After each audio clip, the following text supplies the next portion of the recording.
Speaking at the music industry conference Midem, Sony's CEO Doug Morris all but confirmed the announcement of Apple's streaming music service at the WWDC keynote tomorrow.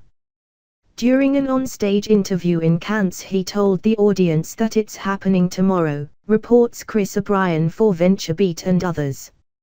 Apple's launch of the streaming music service has been widely expected to be the big takeaway for consumers from the annual Worldwide Developer Conference that begins tomorrow at San Francisco's Moscone West, although there have been indications that negotiations between the major music industry players and Apple are going down to the wire. It wouldn't surprise me if the revenue-sharing agreements are still being discussed in the game of musical brinkmanship.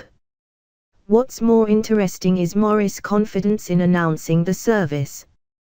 When Steve Jobs was leading Apple, any partner announcing a service early would not only risk Jobs' wrath, but also run the risk of being excommunicated. The internet legend if McGraw-Hill being deleted from the launch of iBooks on the iPad springs to mind after Harold M. Seagraw misspoke on a CNBC interview ahead of the Apple event.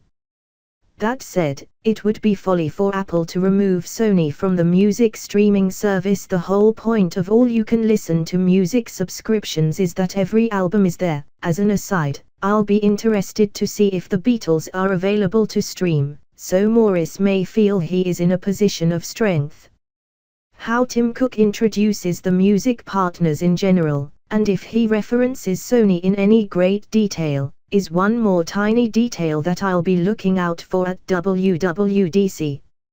Read my predictions on Apple's announcements at WWDC here on Forbes. Apple's iPhone prototypes one of 5. During the interview, Morris reiterated support for subscription-based streaming tiers over the more prevalent advertising-supported tiers. Rhea Jones for Muse.